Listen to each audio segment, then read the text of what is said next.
And I'll need a... Are we live? Are we live? I can't tell if we're live because there's always a delay. Bada boom, bada bing, bada doo ba da ba doo ba da. Are you there? I can't see myself, but I can see the chat, so that's good. Can you see me? Is that a yay? Welcome. Yes. Hello. Here we go. Hooray. Yes. I'm live. Yes. Sorry about that, Eric. But look at Eric's hair. Look how good it looks. You see, was it worth it waiting? Look at his hair. So you've got a kind of a more expanded view of the studio than we normally have. I'm very live. Hello, everybody. Only left channel.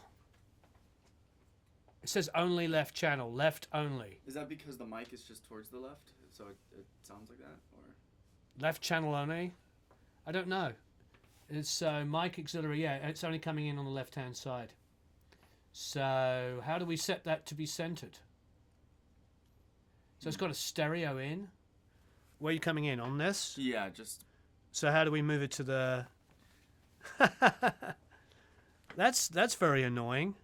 If you want, we can just bypass that and get audio from this. Okay.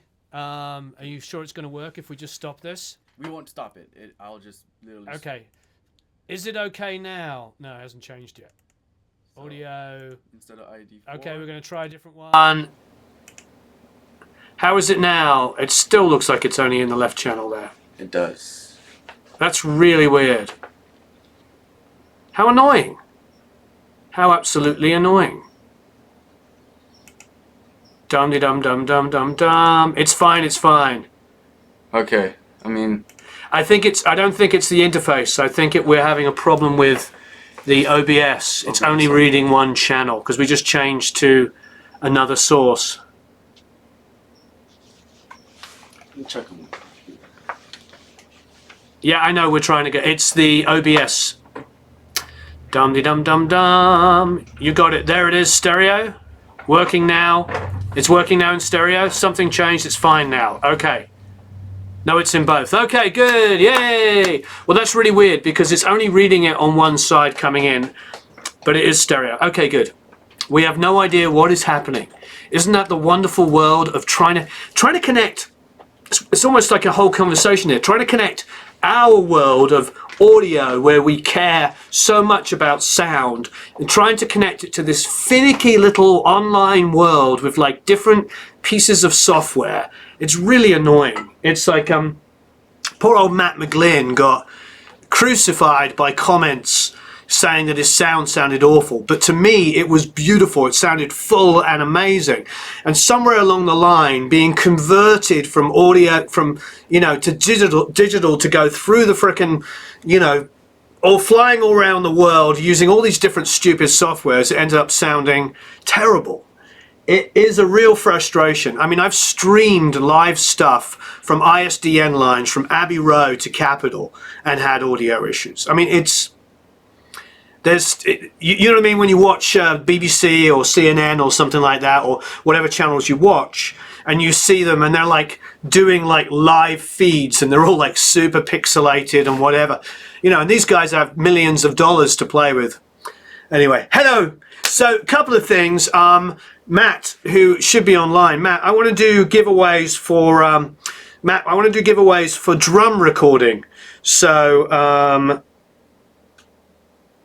it says it sounds boxy. Okay, I mean it is what it is. We're going to always seem to have some. Yeah, I can see your text, Matt. So Matt, what I want to do is I want to give away drum recording bundles here, and I think we did it last time, which is Matt Weiss and Matt Starr, who's the current drummer for Mr. Big, as I'm sure you all know. Yes, so let's talk for a second. Yeah, the joys of digital tech, the joys of streaming stuff. We're getting there. We just got a brand new setup, and of course the cables were wrong. So we had to. That's why we ended up running 15 minutes late. So yeah, a little bit of what's going on. So this is a Studer. Can you hear me okay from back here? This is a Studer A80 Mark II. I believe it's from 1978. It houses a ukulele or an ukulele, and a mandolin. Also up here is my pair of Bayer DT 1990 Pros, which I love, and I've been checking my mixers on. I also, as you know, have recently been introduced through Cameron Webb, Dave Pensado and Bob Horn into Blue headphones. Welcome to the machine. Yeah, Studer. More reverb. Yeah, I'm sorry if it's not sounding that great. We're having all kinds of technical schmetnical. Yeah, we're getting there on this setup stuff. That's all I can say is we're getting there. Can you do a kind of collaboration on some music? We'll always do collaborations, but I have to hear it. More cowbell. We can get more cowbell. Anyway, so what is a Studer? A Studer is a 2-inch tape machine. It's a 24-track 2-inch tape machine. So you're getting to see a little bit more of the studio. There's tons of gear over here, which is out of the shot. But there you can see I've got an Ampex mic pre at the top, which actually comes from a tape deck. I've got a Trident compressor. Underneath that I've got an Altec mic pre. Below that I've got a 436 or 38, sorry, which is like basically, you know, and it's been modded for the Beatles threshold control. So that's an amazing mic pre compressor. Then I've got a pair of Crown mic pre's, and from the left to right in here I have a BAE 73 MPL, which is a 1073 mic pre section. Then I've got an analog processors. It's basically to take a mic, to take a pickup and turn it into a line amp. Then I've got a pair of 560s, which are old, I've had for years. A pair of DRS EQs. A 162 compressor, which is a stereo 160. A Vertigo double mic pre. And a Charisma 8-channel SPL unit, which basically is like a glorified saturation distortion, which is pretty wonderful. So there's a whole bunch of nice stuff going there. But what we wanted to do was talk about drum miking. So drum miking is one of those subjects because we got onto it last time when we were talking about drums, and we went off on this massive, thank you, Anne, I'm glad it sounds good. We went off on this massive tangent of drum mics, and you guys were all talking about it while we were talking about other things. So what I wanted to do, yeah, I know, the worn out padding. Bruce and Steve Roach from Desk Doctor have told me about the guy to fix it, so I'm going to get it fixed. Yeah, thanks, Ryan. So let's talk about drum mics. What I'd like to do is start with a kick drum. First of all, tell me, can everybody tell me, two things I want to know. Well, firstly is, what is your preferred kick drum mic? If we can go specifically in the chat for the moment, let's talk about kick drums. What do you personally use to record a kick drum? Let's see some answers. Hello there in Ukraine. We'll talk about the Studer at another point. I really want to know, what do you use? D112, Beta 52, D12, SM7B, Shaw 91A, D7, blah blah blah. Okay, D112, D12. Beta M88, Audix D6, SM7 D6, D12, D112, lot of D12s and D112s, 57s, D12s, Beta 52. I think we had that more D6s, Bayer M88s, Beta 52, and a Yamaha subkick. Sennheiser there I saw, 902s, Beta 91s. Those are good. Okay. M82, M88, Shure PG52, AE, well, more D6s, 4047s. Okay, all right, so let's get specific. I'm seeing a good mix of stuff here, very, very enlightening. I see a lot of D112s, which is typical, but I also see a lot of D12s. So that's cool. There's a lot of people still using those. RE20, I've seen an RE20 come up. Now here's my thoughts, and let's see, Beta 52s. I think the Beta 52 and the D6 sort of inherit similar world. You know, a D112 I think is a little scooped and is great. I see a CAD. And he's a guitarist in a drummer's world. So 87s, ATM 25, nice. I think if we're talking about inside kick mic, let's be specific.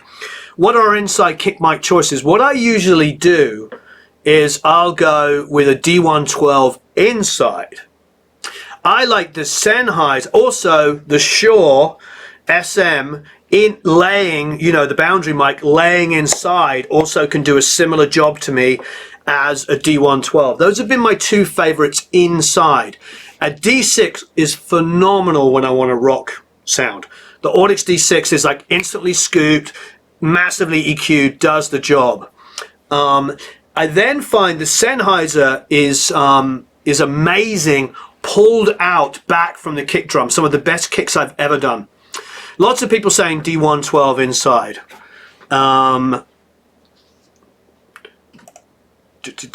Lots of people saying that. So single channel for the console, the phase problems happen. I never sum them on the console. I personally don't do it.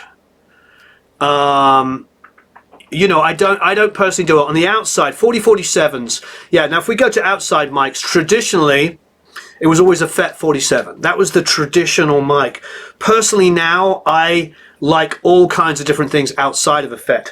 I find the FET to be a good sounding mic, but actually not the best mic. Somebody earlier said a U87. I actually think a U87 sounds better on an outside kick. If I'm just going on the head itself, if I'm going to put something on the head away from the sound hole, a large diaphragm condenser, Audio-Technica is coming up there, are really, really good. People are saying D6 over D12, Beta 52, right outside the mic hole can be really good. I don't typically, personally, put something on the hole itself.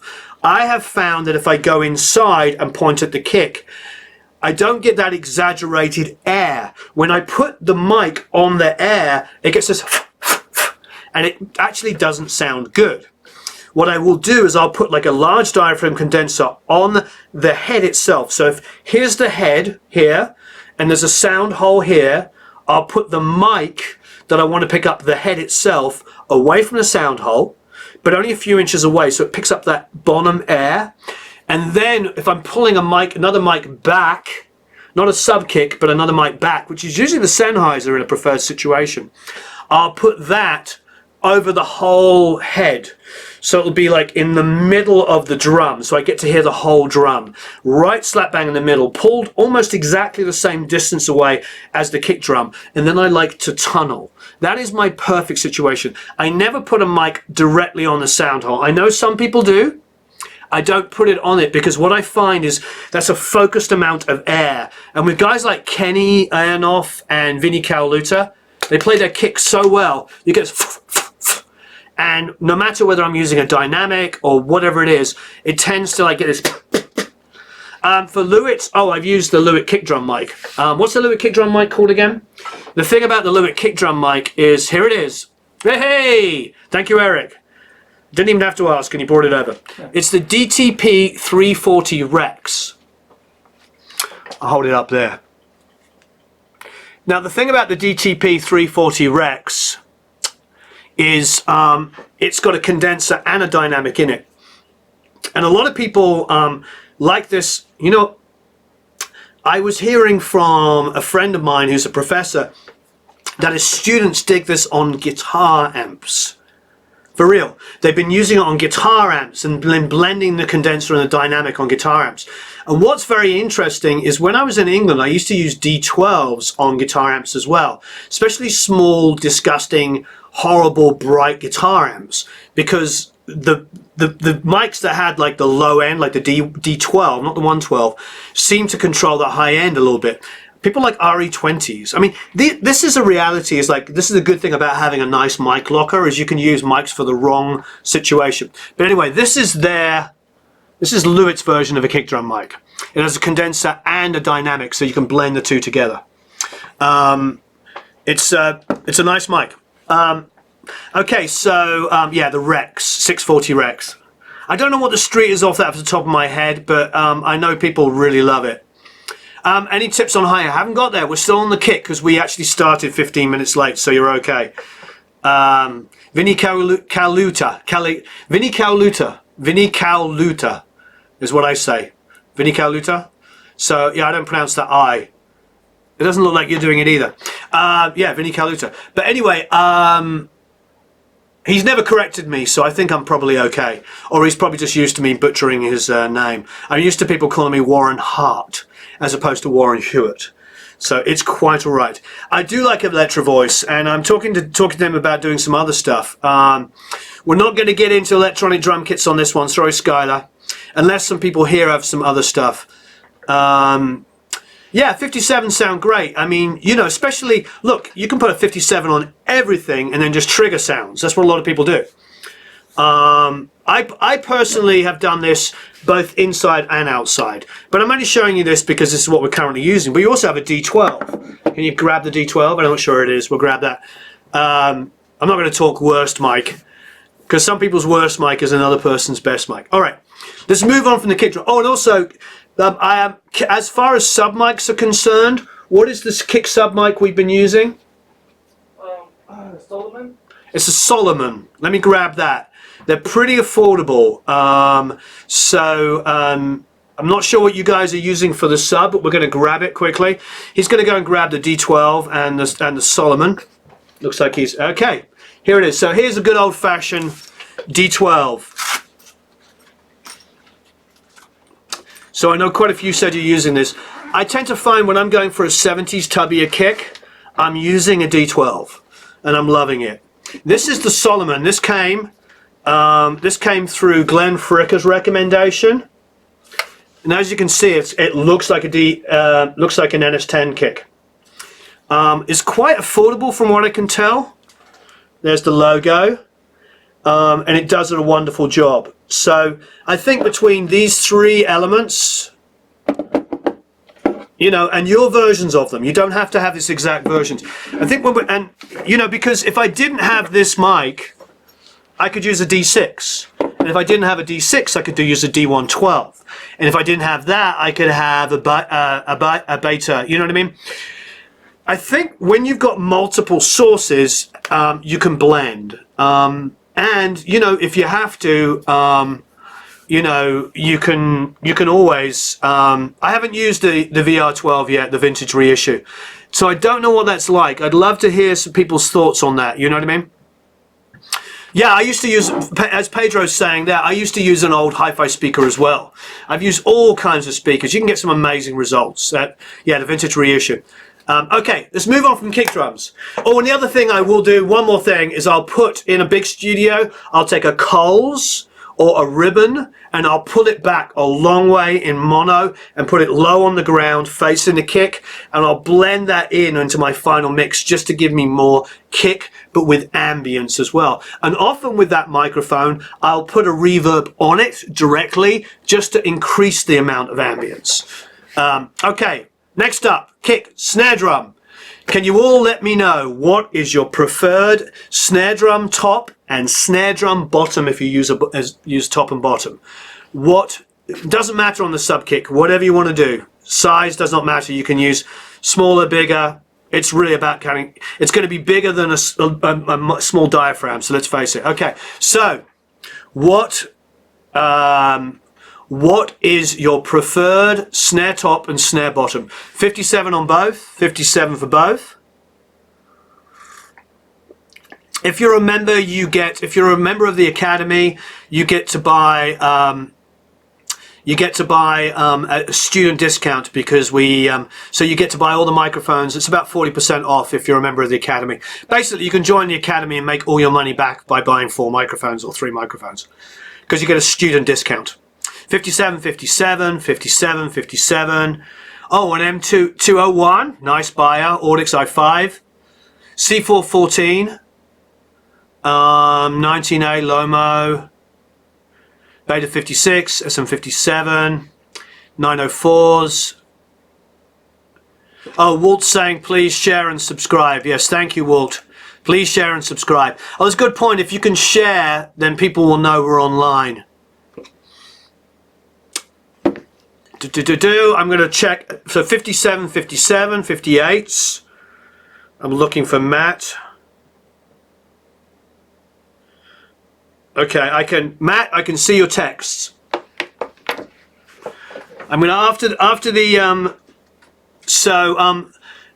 after this, we're going to go into some other stuff for Matt. Telefunken M80. Right, okay, there's an interesting one. KSM 32s, that's another good one. CM3, nice. 421. Never tried a 421 on the snare, believe it or not. I'm seeing an Chronix is saying 201s. Use those. Are we stuck in a loop? No. We're just talking about snares. 421s, whatever's laying around, 57s, 545s. That's what they used for Van Halen. 57s, 451.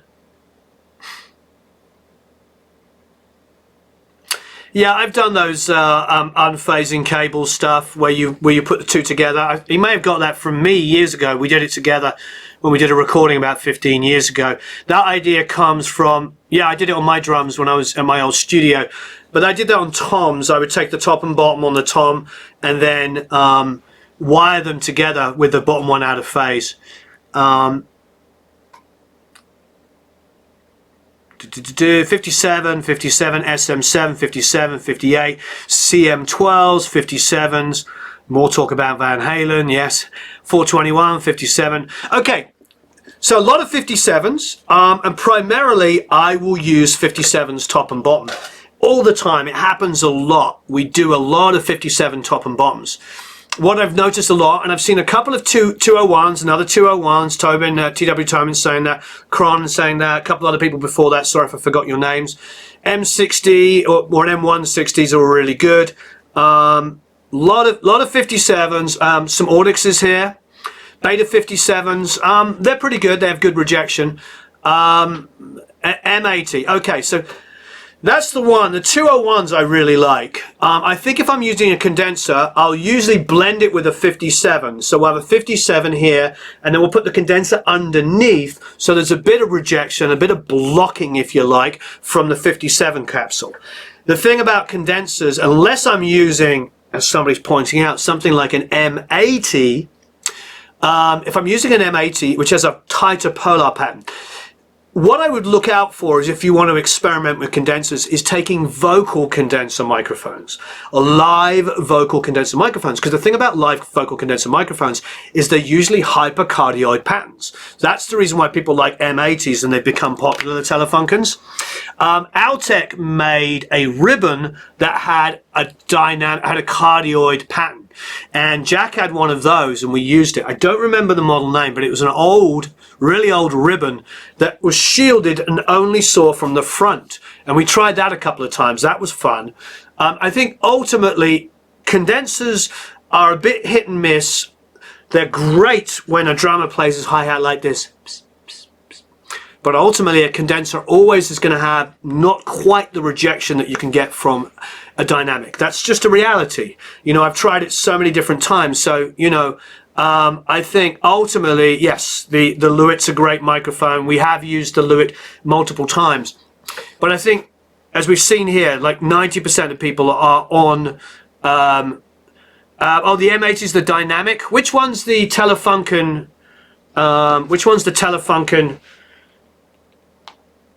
let's check it out. Which one is the Telefunken vocal?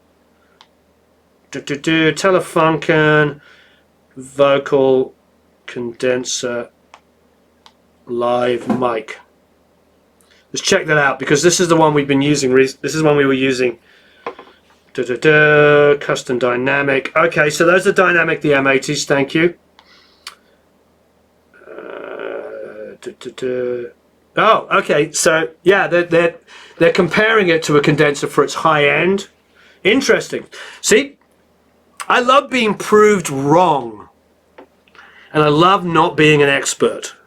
This is really good. So okay, so the M80 is a dynamic. Thank you for pointing that out. When I was a kid, if you had told me an M80 on the stereo, I might have blown it up. Ha ha ha. Okay.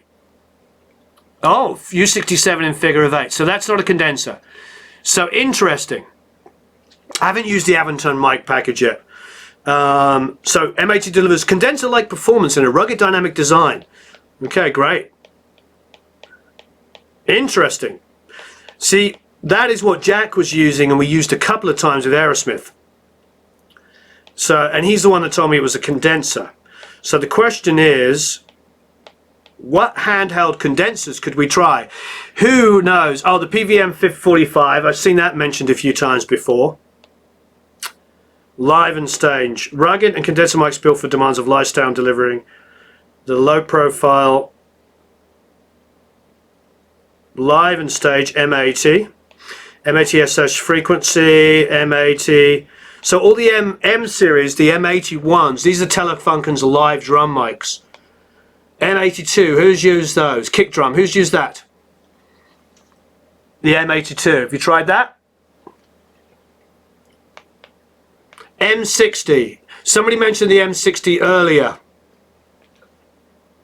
A couple of people mentioned the M60. Who's been using those? This is really, really cool to know this. Fastest one captured user impression, blah, blah, blah, extremely isolated sonic detail. So they have a FET version as well. Also, it is a FET version. They have a stereo set. We need to contact them and talk about this. So who's been using these? The M60s. Because I had a couple of people talking about those. KM84. Not a big fan of a KM84 in general. It's not one of my favorite ones. I don't believe the old 57s are any better than new. I have 57s that are 30 years old, and I have 57s that are brand new. And the great thing about them is they're all built really, really well. So Lawrence is using an M60. M82 for kick is warm but less attack. Okay, that's worth knowing. So M82 we're getting at. Can people corroborate that? They've been using the M82. Warm but less attack. It probably means it's not as scoop sounding. But it says a large diaphragm with two separate onboard EQ switches, so it may depend on how we switch it. Cool. So we've got a lot of 57s. We've learned that an M80 has a condenser-like response, but is actually a dynamic with good rejection. Okay. Matt's telling me about a giveaway. So we're going to do a giveaway. And what I need to know is, first of all, I want 2 pieces of information, okay, to win the giveaway. So Matt says, can you let us know who is your favorite drummer? Not only do I want to know why your favorite drummer, but in like 4 words. So I need to know your favorite drummer, but in 4 words, 4 or 5 words maximum. Why is he or she? Why is he or she your favorite drummer? Keep it simple. Give me the name of your favorite drummer. If it's Ringo, for me, you can steal my idea. Ringo's one of my favorite drummers. Why is he one of my favorite drummers? Not necessarily my favorite, one of my favorite drummers, because he played for the song. Ringo plays for the song. It's another reason why, well, I'm not going to tell you everybody. So Dave Weckl, Roger Taylor.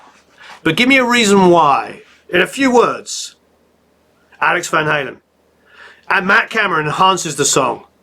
John Bonham, John Henry Bonham. John Theodore, Stuart Copeland. Stuart Copeland, I like Ringo, plays for the song, yeah. The reason why I like Stuart Copeland is because he played on top and he pushed it.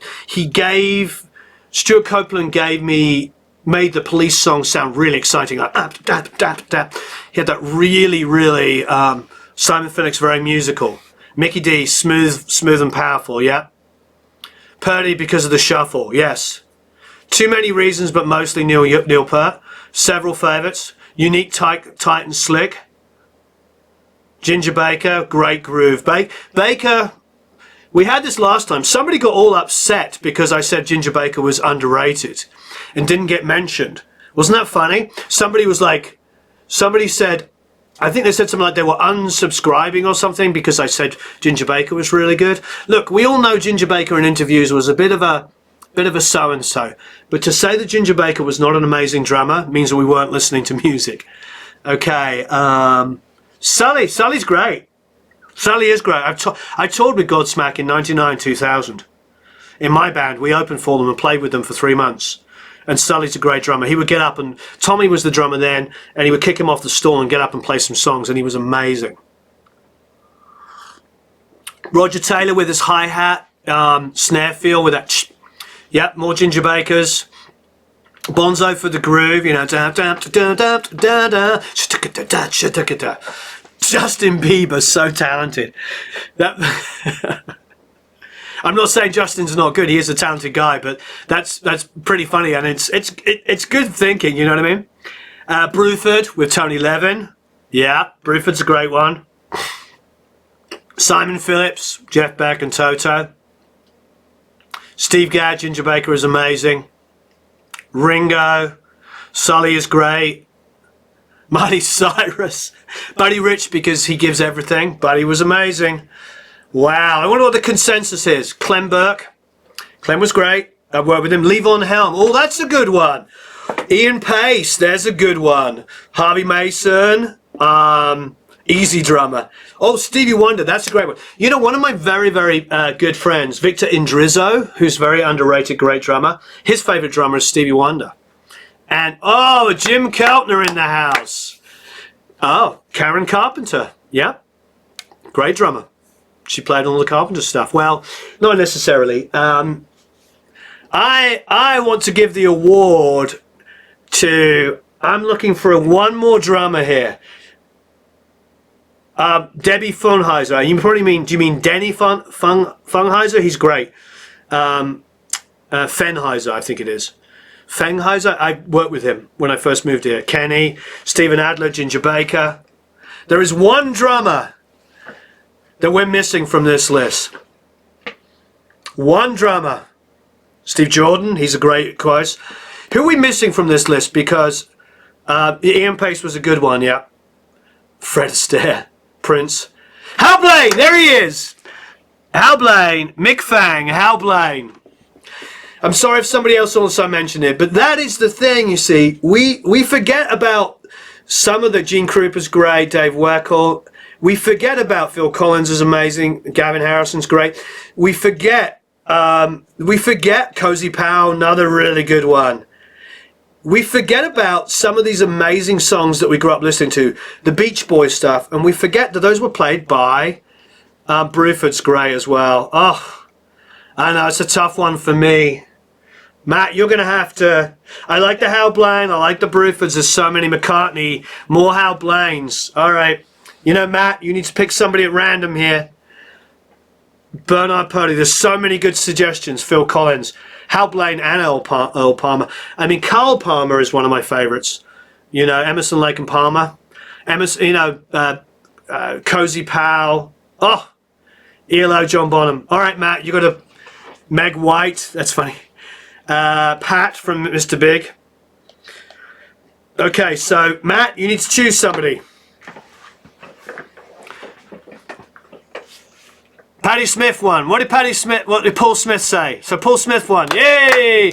Congratulations. Okay, we've done kick. We've done snare. What is Hal Blaine has the best stories? Yeah. Hey, can you give me that Vox pedal box? The Vox pedal box. I'm gonna get something. We're gonna show you something here. You know what I mean? The Vox pedal box. The box that comes in. The Vox pedal box. The wah wah pedal box. Do you know where it is? It's up there somewhere. Yeah. I can see it from here. Yeah. Make my way. Okay. All right. So next up, Tony Williams. I don't know, Darren, what he chose. He was allowed to pick it at random. Even though, you know, hey, we've got coming up some really good course that we're going to be doing for charity. Mike Portnoy, yes, we're going to do a charity course for St. Jude's Children's Hospital. It was a song I recorded, and the reason why I bring it up is because Chicago's drummer played on it. Danny, who's absolutely fantastic. So if any of you are a fan of that, you can get to mix that track. Also, the bass player was Leland Sklar.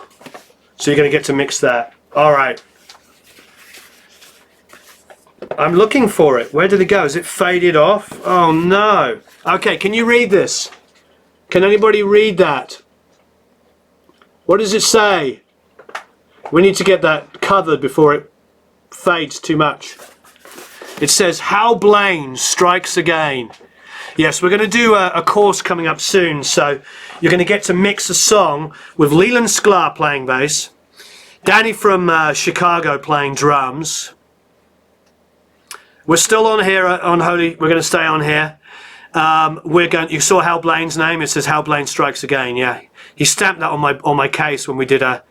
It was upside down. Oh no, it's flipped from left to right because it's a reverse camera. Chris Slade. So what we're talking about? Blah blah blah blah blah. Who else? Oh, the Cars guitar player played guitars on it. Carmine a piece, played percussion on it. There was so many great singers. The original singer from Grand Funk Railroad. I mean, it's insane. And it's going to be Cozy Powell's so good. There's going to be an amazing course, so look out for that. Okay, hi-hat. What are your preferred hi-hat microphones? Mitch Mitchell's great. Let's move up.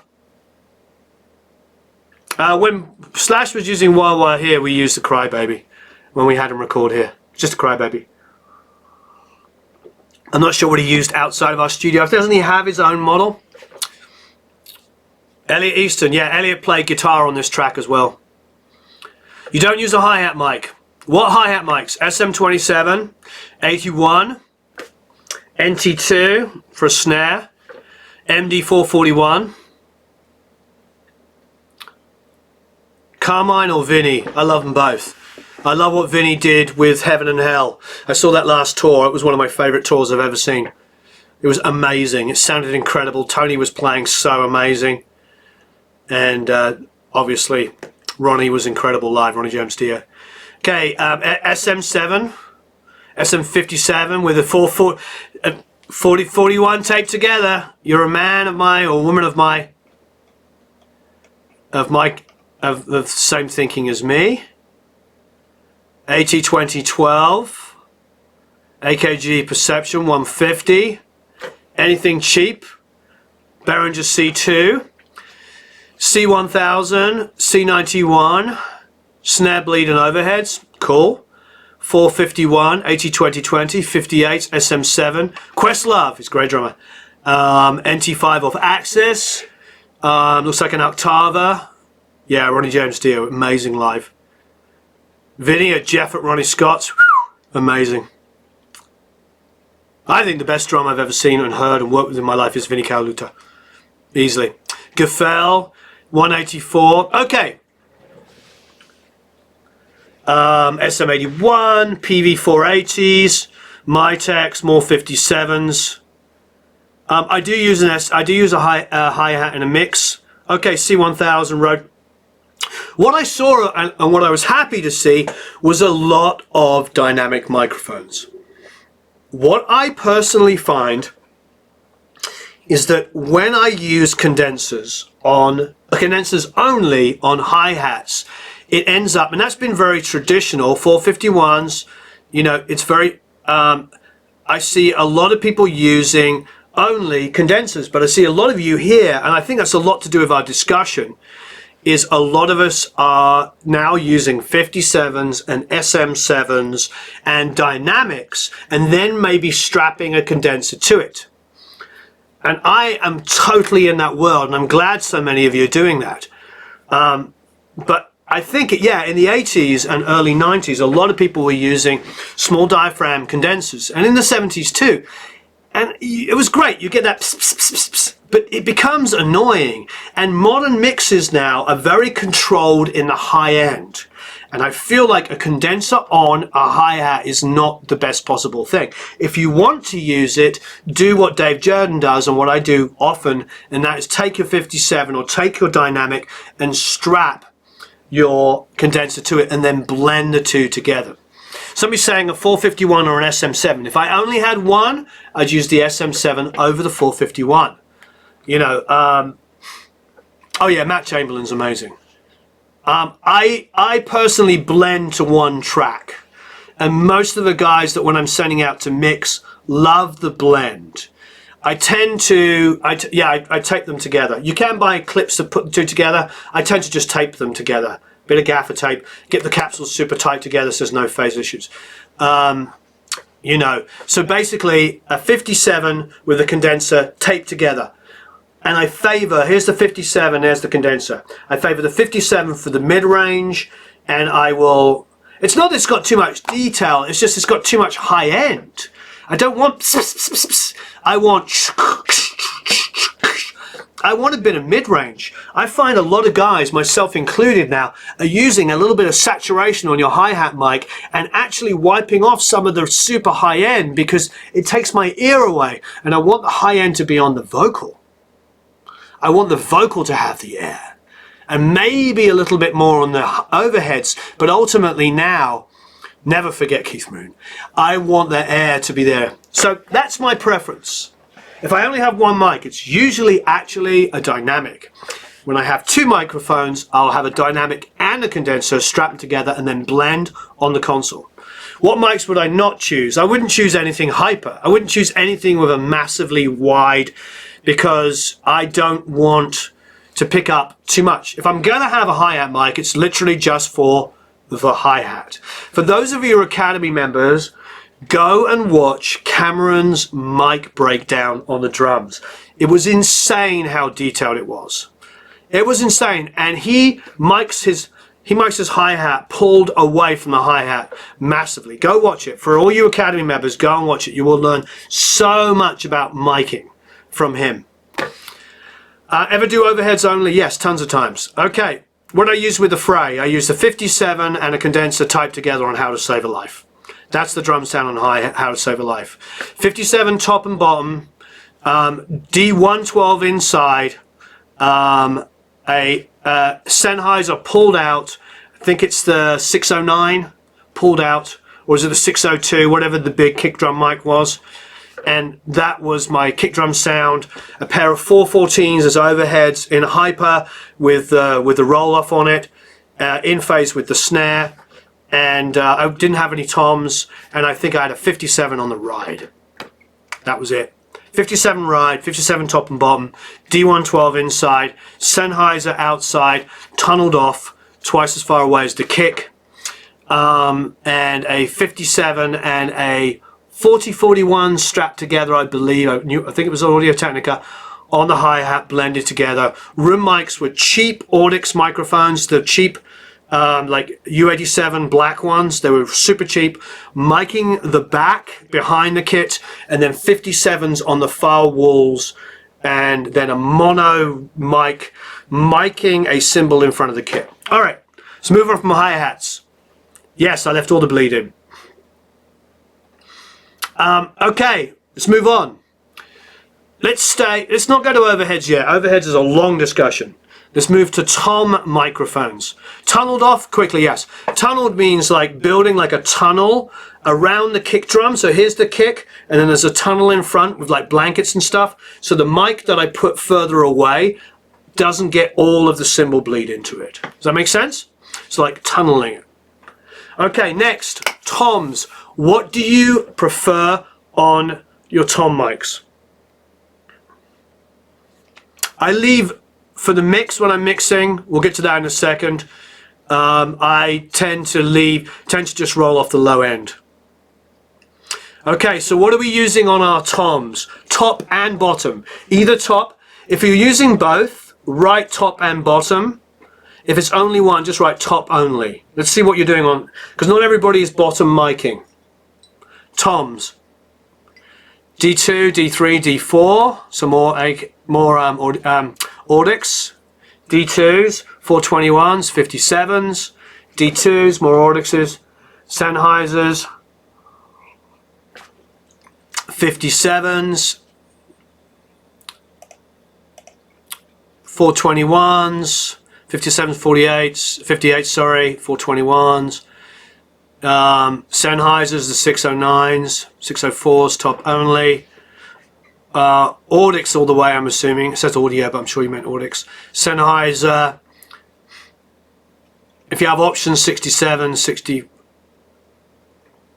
I was being asked about the Fray. You have to ask me again, I missed that. 421 or 414, crash bleed out of the rack. 67s. Hello there in Costa Rica.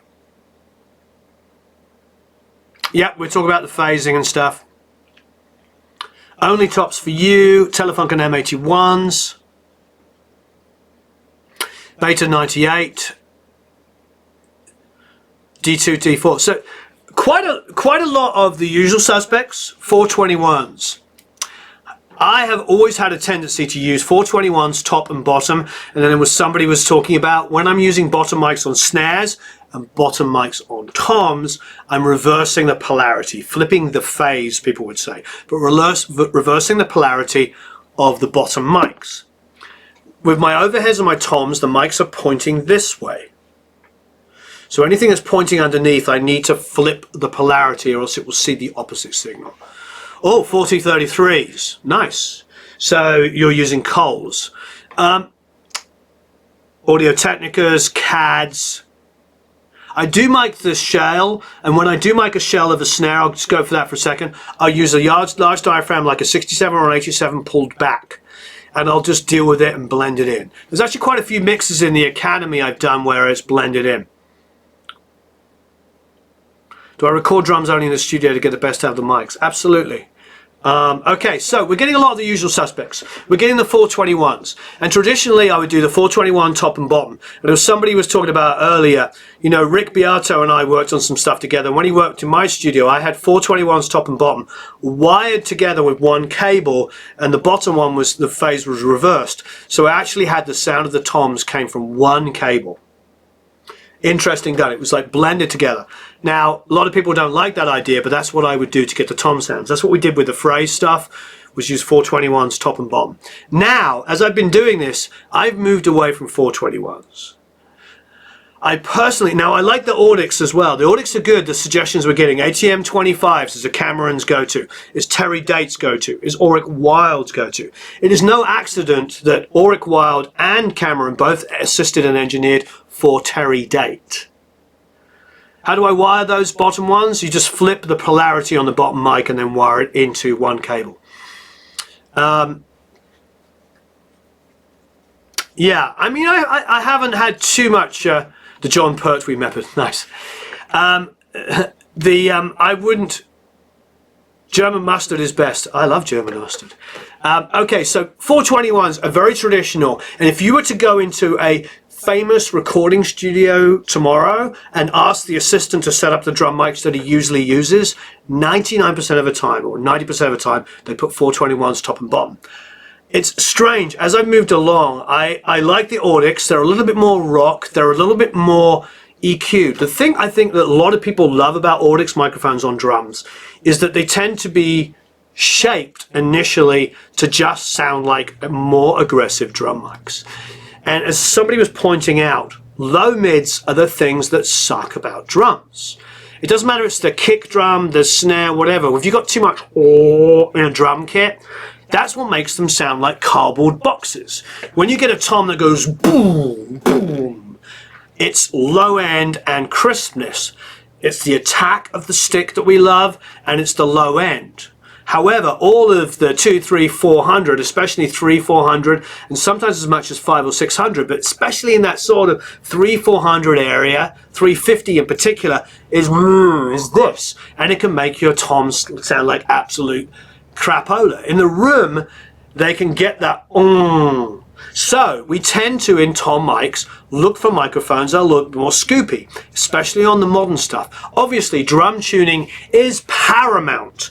Performance is paramount. But we talked about that a lot last week, about how an amazing drummer can make a drum sound amazing. Why is that? Well, this is this. If I take a stick and do this and lay it into it, it's going to sound choked and crappy. A good drummer, a great drummer, will do this. They will hit it and it will not lay on the drum. It will just bounce back immediately. That's you get dong, dong. You get amazing attack and you get the drum ringing. As soon as I lay it on there, I choke the top head. And okay, the bottom head will ring, but I'm choking the top head and it doesn't sound good. This is true of every single drum. So the kick, the guy who plays the kick that does this, gets snap. Not only does he get snap, he gets the drum to ring. The guy who plays the snare, who does this, who's got the fulcrum right and gets a great bounce back, gets pa, pa. Eric Singer plays the snare unbelievably. We recorded Eric Singer a couple of weeks ago for Ace Frehley's record. Unbelievable snare sound. He came in, he used my drum kit as is, used my cymbals, used my Ludwig. You're going to hear the song. It's a blues cover when Ace's album comes out. I think it's on the deluxe version. You will hear amazing drum tones because he brought in his own Black Beauty. He lays it across the rim like this. So he gets the rim, he gets the center, but it's like this. It just bounces back immediately. It's got snap, it's got ring. Because just remember, if you leave no matter whether it's the tom or the kick or the snare, if you leave your stick on it, you are also stopping the snare, the tom, the kick drum from ringing.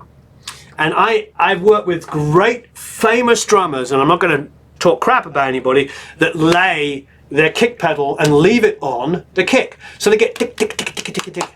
And all you end up doing is EQing it and boosting the 60 and the 40, and that's great, and adding the sub, fantastic. But a drummer who does this on their kick is beautiful. You get the ooh and that air. So I know we talked about it last week, but this is really important. We shouldn't get we're having the mic discussion as promised. We're having but we also have to remember that the drummer is as much as the microphone is going to help us out, the drummer performance is the most thing. So some people have a delay and nobody else does. Oh, sorry if you're getting a delay. Anyway, so there you go. So for the tom mics, I think that's the reason why a lot of people are loving the Audix, because I think they do a lot of that EQing in their characteristic initially. I mean, whenever I put it up, for me it was a little too rock for most of the stuff I did. But if you're in a rock world, they kind of win. It doesn't mean that you can't do that afterwards. Of course you can. Of course you can EQ it. You can do all of these kind of things. You can add samples if you want, but we're talking about recording in a personal way. So I think it's about horses for courses. What kind of genre are you recording? Now for me with toms, I have moved further and further towards using only top mics. I still use top and bottom quite often, but some of the best results I've got have been with 414s, believe it or not, in hyper. Now, why do I not always do that? Well, obvious reasons. If you use a condenser, even in hyper, yes, it's going to get the stick, it's going to get that tone, it's going to sound fantastic. You know where I'm going if you've recorded any kind of drum kit. It all then comes down to the way the guy is playing his cymbals, the guy or girl. You know, if they have their cymbals super low next to your toms, you've got to go for a dynamic microphone, and you've got to get in there and get away from the cymbal, get as much rejection as possible. This is where you'll find when you're dealing with session players is they will set up, here's their toms, their cymbals will be here. They'll always be high above it. When you're dealing with guys and girls that haven't been in the studio, they have the cymbals super close so they barely have to move, which is great. Fantastic. It's good for their technique, but for engineering, it makes it very, very difficult. If they've got their ride cymbal just here and their tom slightly underneath, it's good for them if they kind of want to do this, but horrible for you. Now, horses for courses. If a guy or a girl is playing like that and they also happen to be an amazing professional drummer, why is that? It might be the genre they play in. What do I mean by that? Well, those of you that love really super organic music, could be prog, or most likely could be jazz. Jazz guys will set up their kit much closer. Not all of them, don't get me wrong, I'm sure 100 people are going to tell me I'm wrong. But some of the best jazz drummers I've ever worked with have stuff set up super close, because they're not just going boom, jab, boom, boom, jab. They're doing, they're playing very sophisticated polyrhythms and stuff. They're following every single intuition of the vocalist or the horn line or whatever.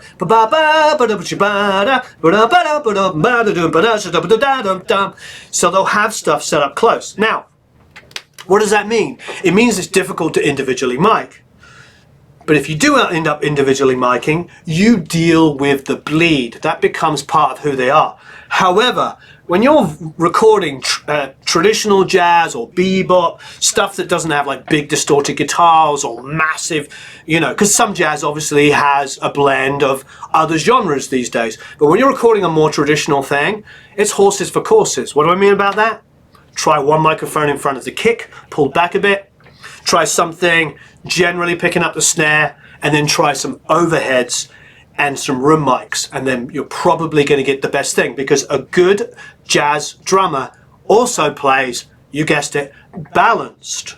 So they'll be like, you know, when you're in a room with a really amazing jazz drummer, you just want to pick up his or her articulation with the least amount of microphones, because they are listening to themselves as a whole.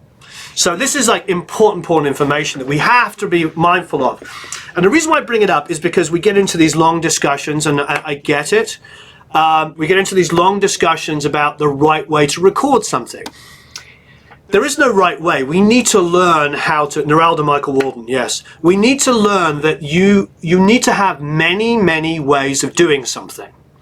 You need to understand, the reason why we have these discussions is I think we universally can say that the thing about Audix mics that we love is that they are a little bit more scooped towards an initial great drum sound. They do. The D6 is aggressive on the highs, it's got a lot of low end, and you pull it up and you're like, wow, what an amazing kick drum. And then you use the D series on the toms, and they immediately have the boom and a little bit more of the attack. However, if you're recording something that maybe you don't want to have initially sound like that, and you maybe want to manipulate towards that but not quite so hyped, then there are other microphones. And I think that this is important to know, and know your band, know the thing that you're recording.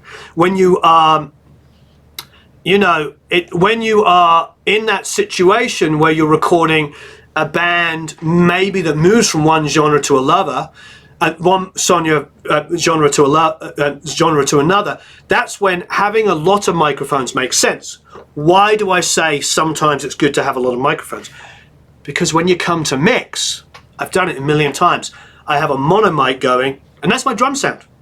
I got one mic in the room, sounds great. On a different song, because we're tracking over 3 days, I go left, right, overhead, in phase with the snare and kick drum, and it's perfect. You see the thinking behind this? And then other times I might go kick, snare, room mics in stereo in phase with the snare. And I just push those up and I go kick, snare, kick, kick. And because they're in phase with the snare drum, in phase with the whole drum kit, I hear the toms going around. I've got the cymbals, I've got everything going. You get my point. It's good to understand all of the different ways to record drums and not to get into massive debates of the right way or the wrong way, because in every situation there is a right way or a wrong way to do it. If I'm recording a jazz drummer, I don't put 10,000 mics in his face and then get upset that his cymbals are too close to his toms, because he or she, if they're an amazing drummer, of which there's so many great ones out here, is so balanced. I could probably just put a mono overhead. I could probably just pull back and get it. That's my point. It's understanding a drummer. The reason why traditionally in rock we've used a lot of microphones is because we're trying to get kicks and snares and toms to sit above. And when you're dealing with young drummers, one of the biggest problems that I'm sure you know as engineers is that the younger drummers haven't yet got the balance together. They haven't got the articulation to be able to snap that snare with a rock and hit the rim and also play their cymbals a little less aggressively. What they tend to do is bash the cymbals and play their toms like blah, blah, blah. So they're blah, blah, blah.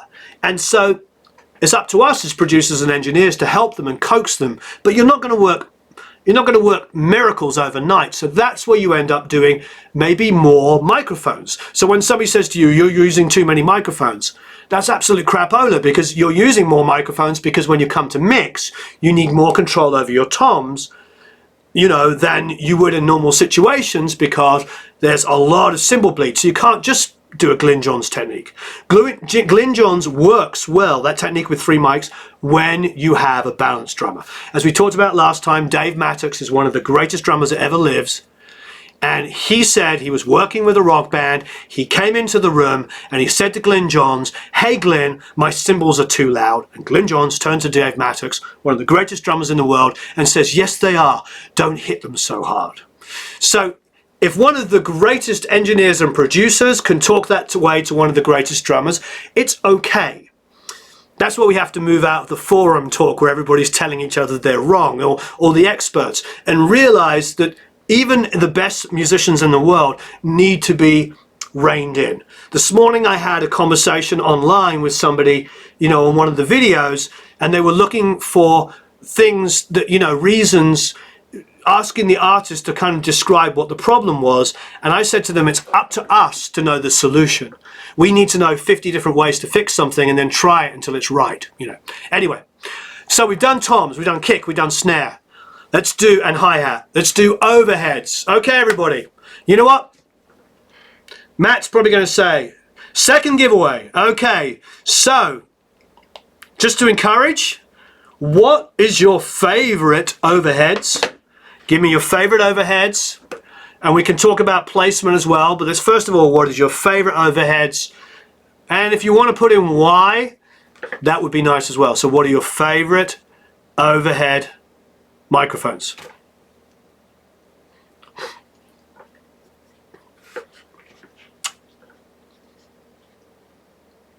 Anne says, with a balanced drummer, everything works. It's very true. Balanced drummer is really what it's about.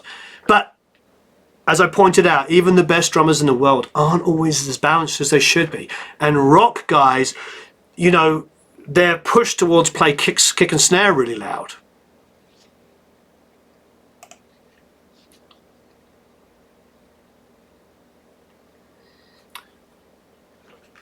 AKG C1000, 14s, Sub-Zero.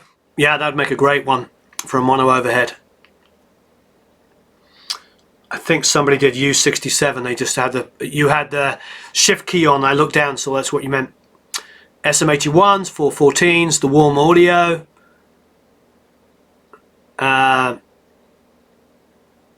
U87s, 4041s, 414s, U87s, M5, CADs. All right, so Matt, you're going to pick somebody from this. So please, everybody, tell me what you like, because he is going to pick from here. So you need to tell me what you like to use. Even if it's your wish, that's absolutely fine. Exactly, Todd, you can just say what you like. And it doesn't matter, I just want everybody watching here to tell me what you like, because Matt is going to pick somebody.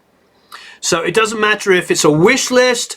I don't mind if you went into a studio one time and you got to try a U47 and it was the best overheads you ever heard. It doesn't matter. It doesn't matter if you have a pair of 57s and you use them and you like them. This is not a popularity competition. Just tell me what you like and what you use, and Matt is going to choose somebody there. Roswell. So everybody, let me know what you like. Chronix is saying his homemade large diaphragms, Cascades, Earthworks. Everybody, let me know what you like. There's no favoritism here. Just let me know what you like. And even if you, like I said, you don't own them, it's quite all right. Not everybody has a pair of 47s. I don't. I use one 47 and we have one 48. There is no way I'm going to have a pair of 47s. That is like insanely expensive. 58s, I've used them as well. 414s, U67 tube mics. I'm going to let this go for a while because I want everybody to ask, so that Matt gets a big choice of people. Sorry, Matt, you're going to have to scroll through it and choose somebody at random. 87, this is to win a free recording download video, which is going to be Matt Weiss drum recording and Matt Starr drum recording. You'll like the Matt Starr one because he did it at Tommy Lee's studio with Tommy Lee's engineer. So this is worth winning. This is Matt Starr Mr. Big's current drummer, Ace Frehley's current ex-drummer, who still plays on his record. He's a wonderful guy, a wonderful mentor to so many people, great teacher. And he went to Tommy Lee's studio and we filmed a drum recording video with Tommy's house engineer. There has been many, including Motley Crue records made at the studio. Many great drum recordings. Eric Valentine has tracked there. Ross Hogarth has tracked there. Loads. They told me so many big producers have tracked in that room. Tommy Lee's studio, great drum room. They do a full recording breakdown, also including the Glyn Johns drum miking technique. Tommy Lee's studio, done by Matt Starr. Am I selling it hard enough? Definitely worth you all telling me what your favorite drum overhead mics are.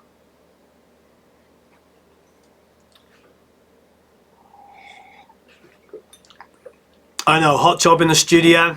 Have you guys watched it? Hey Matt, can you put up the Matt Starr, Tommy Lee? Can you put up the Tommy Lee recording interview? Oh, also Matt reminded me you have to like the video. Can you please like the video and share it? Look, he told me to say that. I get told off when I ask people to like it. They say, I don't like it when you ask people to like the video.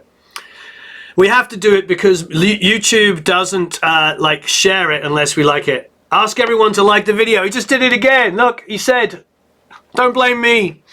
Matt's my boss. No, he's not my boss. He's my co-worker. Eric's my boss. What? Eric's the boss. Text him back once in a while. Okay, has everybody said what they use for overheads or what they love and what they prefer? You can just tell me what you prefer. You don't have to tell me. It doesn't matter if you only have a pair of 57s, but you prefer a pair of something else. That's fine. This is a wish list conversation. Yes, please like and share. Please like and share. M60s for overheads, 610 overheads. How would I record a typewriter? With a mic. Honestly, I think anything would work on that. Oh, you like the camera angle? You like seeing all the gear behind? And the rip here? Typewriter and MS. 414s. Yeah, Philip, we'll be on for a few more minutes. I've got to film the rest of my Feedback Friday. D19, yeah, says Ron. Nicely said, Ron. Tommy Lee's Atrium, there it is. So go check that out. That's the, we'll put it underneath as well. Tommy Lee's Atrium Studio. Please like and share. Has everybody had the opportunity? All right, Gareth Jones won. All right, Gareth Jones, hopefully you're still on there. Okay, so I've seen a really huge collection. Tape machine paperweight. No, there's a, you see, on the tape machine there's actually a plastic cover on there, and you lift up the plastic cover.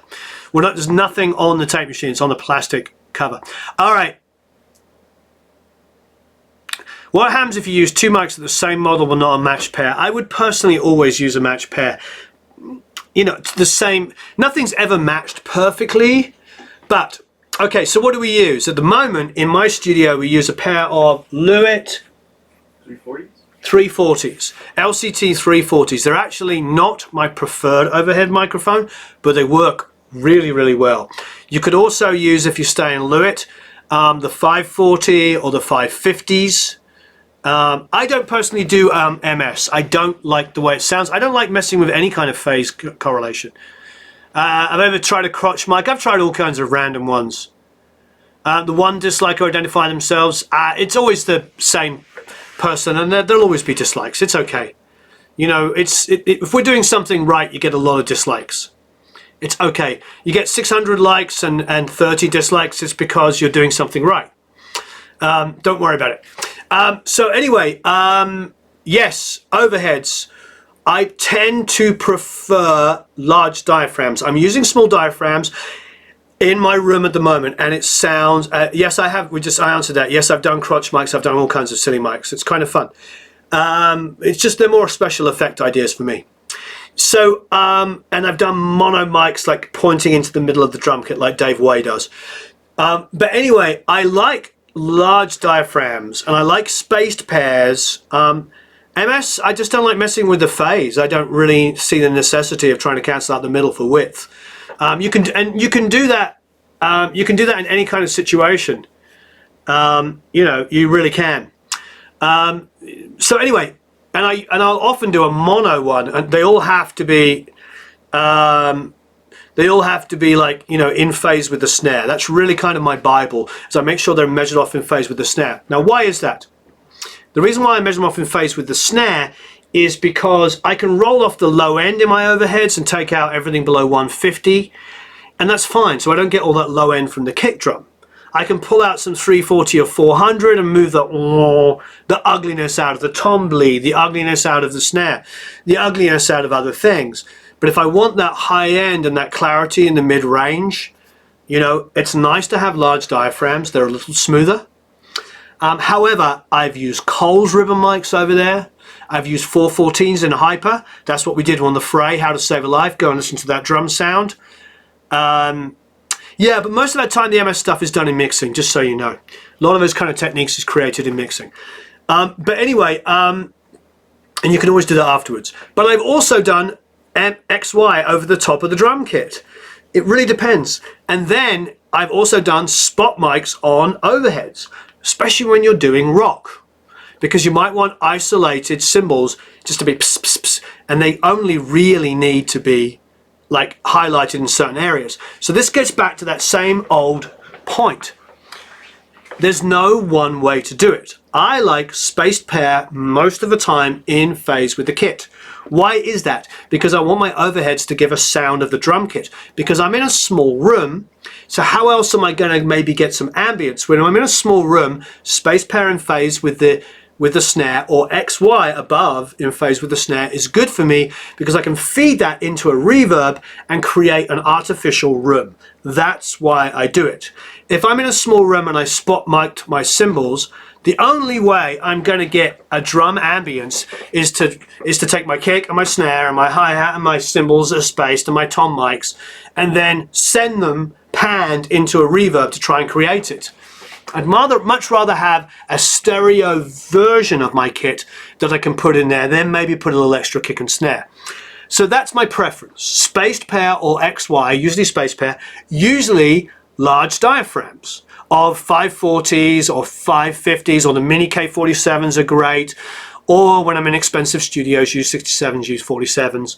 Usually use 67s when I can, sometimes use 47s. I use that, but the reality is like, it's always horses for courses. If I've got a great jazz drummer, then I might do a kick, a snare, and a pair of overheads. And maybe not even room mics, because I want a drier sound. It really comes down to, what are you doing? If you're doing metal and you're in a small room, you might just want to spot mic your cymbals. And I know a lot of metal guys do this. Put a mic on each cymbal.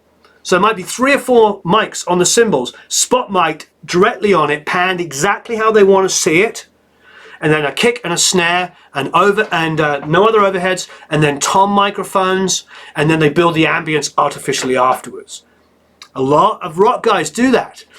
And they do that because they want everything to be very, very controlled. If they've got a massive wall of guitars, it's not the only way to do it, and it's not necessarily the right way to do it. But this is the point. This is why it's really, really important that we have these discussions, because all of you get an opportunity to see all of the different ways of doing it, and then you can say, well, what's good for your room, and what's good for the artist that you're recording. These are really what it's all about. Exotic Man says, if you're doing metal, stop it. Hey, I've done metal. I love metal. I love prog. I love country. I love jazz. I love folk. And I love classic rock. And I love everything in between. You know, it's really what it's all about. Okay. So yes, to me, it's always about measuring the overheads in phase with the kit. Large diaphragm if possible, either XY or spaced. I tend to prefer spaced. I like the way it sounds. Just because if I space it, I can space over one cymbal over here and then get the ride and the crash on the other side. That's just me. That's what I tend to do. I personally mix from an audience perspective. However, all the drummers I know that mixers always mix from a drummer's perspective. Either is right. It doesn't matter. It's really up to you. And everybody has a reason why they mix it their own way, but it's okay. Hello there in Mexico. Exactly. Depends on the rest of the instrumentation in the song. If you've got a very dense mix, you're going to end up using more mics to have more control. It's just the way it is. Unless you have the world's most even drummer, who's an incredible world-class musician, you're always going to want to maybe push those toms up in sections, the kick and snares, bring the cymbals down in other places. You know what I mean? You're going to have those kind of issues. So it's important to remember there's no right way, but there's definitely, as JJ says, a lot of wrong ways. Okay. What are we left with? We're left with room mics.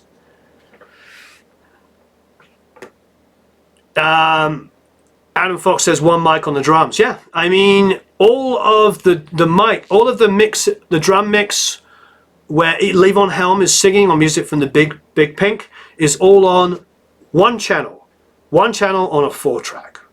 So Levon Helm is singing and playing drums mixed together on one channel. So if you pulled up the 4-track, original 4-track of Music from the Big Pink, vocals and drums are all on one fader. So, Harvey Mason. Microsoft is saying aligns them with the snare and phase.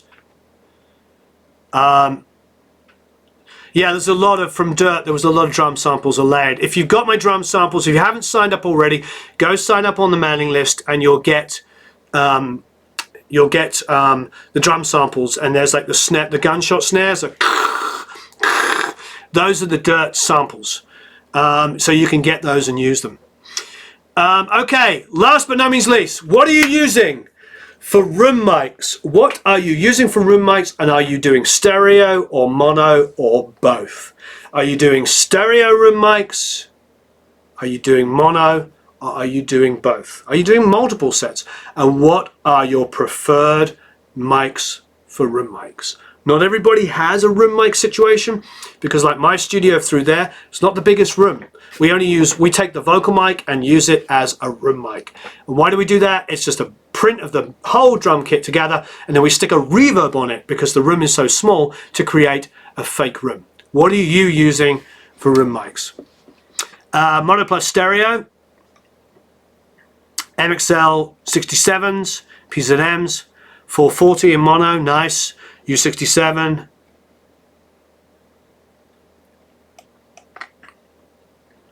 .46 clone figure of 8, 440s, 57.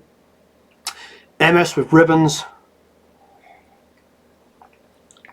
I would always record a room mic, at least one. Just to kind of, because sometimes they can be good, even if you're in a very small room. If you've got one mono room mic, like I said, you can use it to artificially create ambience. You could also do that with your overheads, because you can create ambience that way.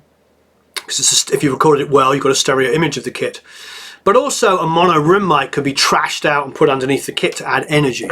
So I try to record room mics, even if they don't feel that good when you do it, you can use them for special effects stuff to add energy afterwards. Mono room, MT5 414 behind baffles, C414, stereo mode Cascades, PZMs, R44 AEAs, beautiful mic, figure of 8 rejection, Sheps, somebody saying Bricasti M7 for rooms. I mean, that's, yeah, take something and feed it into there. U87s, Rode, 414s or 57s, Sterling ST 170s, drums with 2 channels. I knew I was doing something wrong. We're always doing something wrong. Something wrong could be something right, so don't put yourself down, mate. LC 440 mono and cheap PZMs. Matt saying, please like and share. And if you're not already, please subscribe. Is everybody on here a subscriber? Are you all a subscriber? If you haven't already, please subscribe. Hit that subscribe button. If you hit the subscribe button and hit the bell, you also get known when we're doing more videos like this.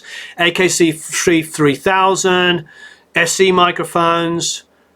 I've never seen the butt kick. I know what I'm talking about. I've seen the butt kicker. One of the first people I know that had that was Chad from the Chili Peppers, and he'd sit on it, and every time he plays a kick, it hits him in the butt. 3000, NT1s, M80s. I think Izzy might be out. Is somebody outside? Looked like somebody was trying to come in. Maybe it's my imagination. M160s. Philips mics. You are subbed. Are you all subscribers? Oh, Academy members as well. And if you're not already an Academy member, join us. Join us. Join us. Anyway, so how often do I change the heads? Depends on the drum sound. Hey, Alex. How close do I get the toms? It really depends. I think it all comes down to, like anything, pulling back from the drum allows more resonance, sounds better. Whenever I seem to pull back a little bit from a drum, I'm always impressed. I always prefer the sound, but we're always restricted by cymbal bleed and performance of the drummer. If the drummer is playing the cymbals so hard, we end up getting tighter. It's interesting, you know, it's always a balance. That's why when somebody says to you, oh, you're miking too close, you can say, the drummer I was working with was hitting the cymbals so hard, I had to get in closer. And then when somebody says to you, you pull back too far, you can say, you know what, I preferred the sound, it sounded better and I wasn't getting much cymbal bleed. This is the conversation. Drums are so subjective, unbelievably subjective, and they're all dependent on the drummer, number one, how he or she plays it, and the drum kit. But the drummer is the most important thing. So we're making a lot of decisions based on that. That's why recording drums is a huge deal. Matt will also put up the Matt Starr and the Matt Weiss recording drums underneath. Highly recommend both of them. If you're an Academy member, you'll see the camera and web breakdown. There's also ones of me in there talking about drum recording as well, and there's more coming. So either join the Academy and watch those, or get the Matt Weiss and the Matt Starr. Highly recommend them. And the Matt Starr one is phenomenal because it's in Tommy Lee's studio. Matt is putting the link to the courses below as we speak. And in here, aren't you, Matt? All right. Cymbals to loud, concert cymbals. I'm not sure what that means. Now, Wubizoren, Apex stereo pair for room. Okay, so look. Here, why did I ask what room mics you use? Somebody's saying that there's 351 watching, but only 258 likes, says Exotic Matter. Yes, there are. Can we get up to the 358 likes to match the amount of people watching to like it? Can you all like, please? It used to be an aggrieved menace as a drummer. Aggressive. Yeah, you know, every drummer goes through that, I think, at some point, you know. Wriggling Buggers drummers. Do you teach surround miking techniques and orchestral miking in the Academy? We haven't got a specific course on it, but we have talked about it. Is Matt ever on camera? Matt Starr? Yeah, Matt Starr has been on quite a few times. What situation might take a kick drum resonant head? Do you sample during sound check and use your samples? I've done all kinds of stuff. Durham. Okay, so let's get to the overheads. We're going to wrap up, not the overheads, sorry, the room mics. We're going to wrap up with room mics. So please like and share. And Matt's going to be putting the courses below that we're talking about, the Matt Starr and the Matt Weiss. Okay, so the reason why I asked about the room mics and what was so interesting is there is no consensus, is there? Nobody answered. There wasn't like, with snare, almost 50% was 57s. With overheads, there was a splattering of different choices. But there was a lot of large diaphragm condensers with some ribbons and a few dynamics. But there was a feeling. The thing is with room mics is you have to ask yourself many questions. Now, with the How to Save a Live drum sound, which we talked about, with the How to Save a Live drum sound, we talked about 414s as overheads, but the room mics, pair of 57s against the walls on the sides. 57s miking the walls, and behind was a pair of inexpensive, again miking the reflections of the wall, but spread in phase with like an equilateral triangle with the snare, was a pair of $600 maximum condenser microphones made by Audix. They were the black ones that looked like mini U87s. They were super cheap, and they were the room mics behind. So all my room mics were a pair of cheap condensers and a pair of 57s. And then I had one more room mic, which was an Altec salt shaker pointed at a cymbal in between where the kick, the snare, and the hi-hat sit. So imagine that area there I put a cymbal down there, squeezed it in, and mic'd it with my Altec salt shaker. And that gives me... So, those were all of their stuff. Nothing... the 57s, no, they didn't need to be out of phase. They're so far away, the room was quite big, that they had no phase correlation with the drum kit anyway. They had so much pre-delay on them that it wasn't better. You know, Animal for best drummer, yes. So, what do we got? We have, thanks Meep, we have so many different things. Ribbons are great in really, really harsh rooms. When you're in a room that is so bright and so reflective, and you have more choice of microphones than you know what to do with, absolutely wonderful microphones. So ribbons are great for that. They don't have that harshness in the high end. Large diaphragms are amazing in beautiful sounding rooms like Sunset Sound or United or NRG because those rooms are accurate. They get a very beautiful wide stereo image, sorry. So I will mic and measure off quite a few feet away from the snare, and that sounds fantastic. So, you know, those are really... And then with small diaphragms, if that's all I've got, I'll use them. But typically, I'll end up using dynamics after I've used either a large diaphragm or ribbons to control the high end. Dynamics tend to get used quite a lot. They're really good when I'm just trying to get a sound in a room and I'm trying, especially on reflected sounds. Now, don't get me wrong. If I have so many, when the levee breaks, I think was just 2 or 3 mics, I have to remember quickly off the top of my head. And one of them was a mic around his neck, which is why you can hear him breathing. You can find that online somewhere. I just don't recall off the top of my head, but very minimal mics. But remember, it's about that slap delay, that delay you can hear on the drums. It's got as much to do with the sound, plus the compression. It was as much to do with an amazing drummer using specific techniques. M160s, yeah, they're amazing. I've used those for room mics. M160s are special room mics. Anyway, the reason why I asked about room mics is there's no real consensus here. There's a lot of different things. It's very, very, very, very dependent on the room you're in and the way the drummer's playing. If I'm in a bright room where the drummer is smashing the schnizzle out of the cymbals, I'm probably going to want to look around and find a dark area to stick a microphone. And then I'm probably, if I can, I'm going to use a ribbon microphone that isn't going to pick up so much of the high-end sizzle. You know, there is so many different stuff. Now, if I'm going to use large diaphragms spread out for accuracy on the drum mic, on the drum kit, I'm going to use M160s predominantly as a mono mic. Use them all the time in mono. They were amazing. There are so many different things I've done. Anyway, thank you ever so much. If you haven't already, please like and share. If you're not already a subscriber, please subscribe, hit the notification bell, and just hit that bell and you'll know when we're doing another one. This was absolutely amazing. This is one of my most favorite things to do. You have been so incredible.